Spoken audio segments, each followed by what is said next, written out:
Hello friends, welcome to my YouTube channel RF Design Basics.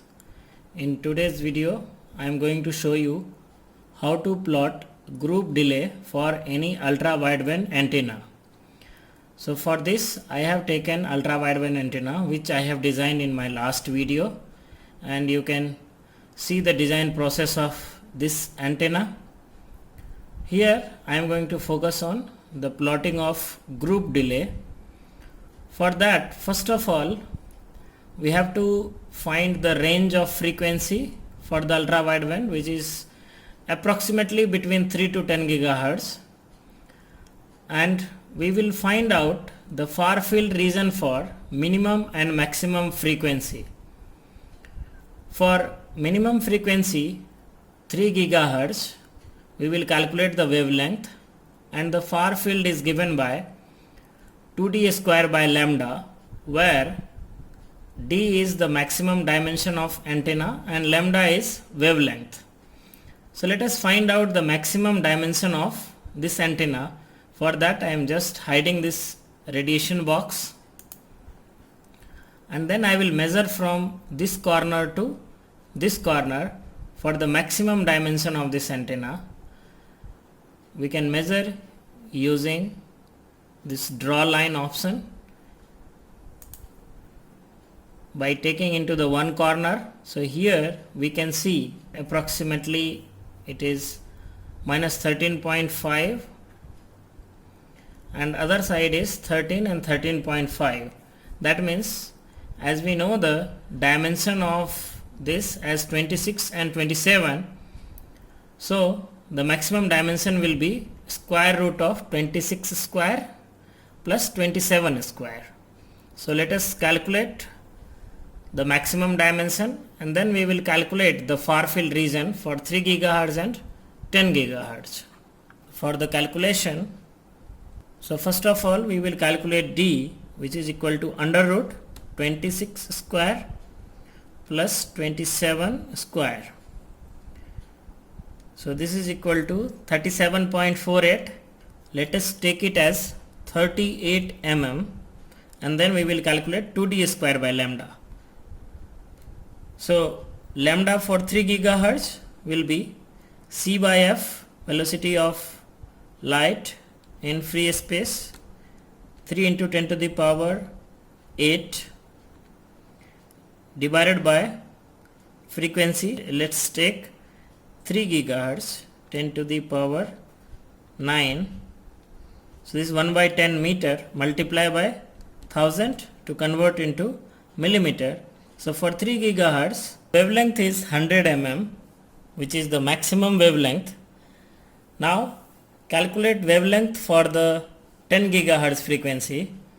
So for that we will take 3 into 10 to the power 8, and below we have 10 gigahertz, 10 into 10 to the power 9, and multiply by 1000. So it's 30 mm. So we have minimum and maximum wavelength as 30 mm and 100 mm. Now we will find 2d square by lambda. For that, 2 into d is 38 mm. So take 38 square divided by lambda. So first we will take 30 mm and we will see what is the value. So value is 96.27. That means this is the maximum distance for the far field region, because if I put 100 mm wavelength, which is the maximum wavelength, then the far field region will be just 28.88 mm. So for safer side, if I take 100 mm far field distance, then we can put our antennas in far field region. So we are going to put two antennas separated by 100 mm distance along z direction, facing each other, and then we will put both the antenna in the radiation box. So first of all we will copy this entire antenna and move it by 100 mm. For that we have to select this complete antenna and then go to the copy option here. This is duplicate along the line, so we are going to duplicate along Z axis. So I'll just click here, and in Z axis we are going to put the value as 100. So dx is 0, then dy is 0, and dz we are going to put as 100 mm and enter. So here it will ask how many numbers of duplication you want. So by default it is 2, that means we want 2. So first is original, second is duplicate one. So click OK. So now if we click on this fit content into the window, we can see both the antennas, which is separated by 100 mm distance in Z axis. Now the another problem is this antenna is not facing each other, rather both are facing in one direction only. So we have to switch the ground plane to patch and patch to ground plane in the duplicate antenna. So here we are going to select the ground plane. For that we can go here and we can find it. So this is the ground plane for the duplicate antenna. Take this ground plane and click on move, and then we will move it by positive 1.6.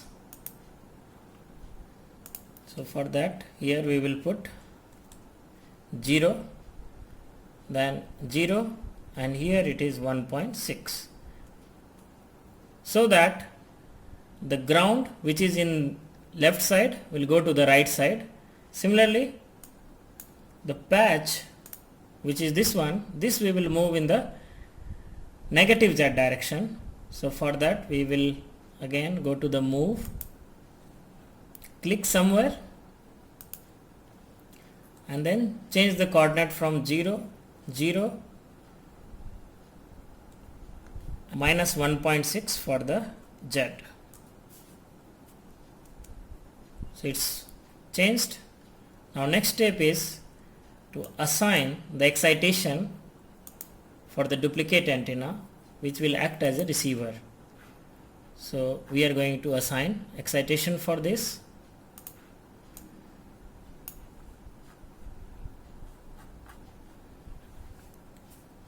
So right click, assign excitation, lumped port, next, and draw an integration line here.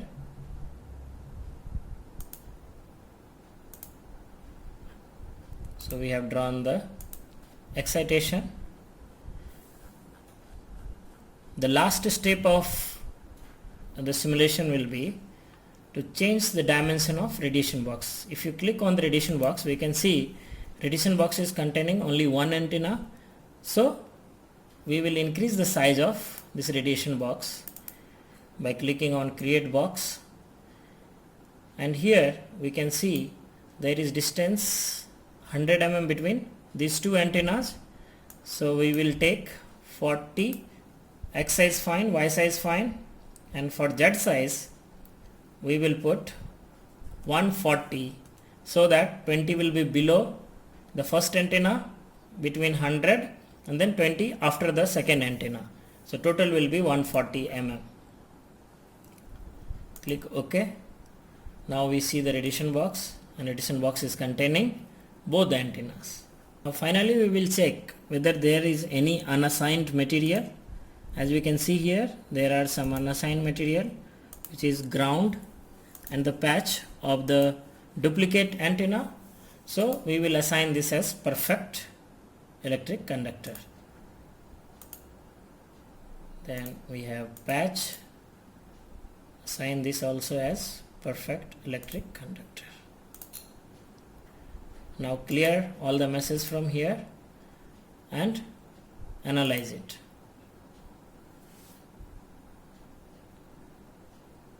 Now our analysis is complete. We can go to the result. For result, go to the result section, delete all the previous results, and plot the S parameter first. So S11 and S22 we can plot, and we can see that the entire range of ultra wideband is well below the 10 dB line. So here we can put a marker.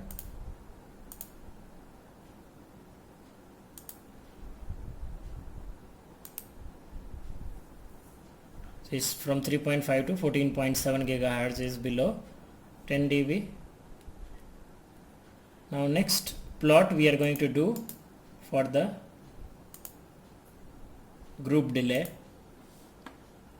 and we can see group delay is here, and we will choose group delay 1-2 or 2-1, so that we will find the group delay between first antenna to the second antenna. So we'll select both group delay 1-2 and group delay 2-1. Click on new report.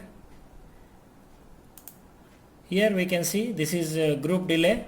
We have to change the scale so that we can see it in nanosecond. So for that we can just double click on the scale and go to the scaling, and in scaling we will change the maximum and minimum value. So here it is -4 into e to the power -10. So I'll just put it 9.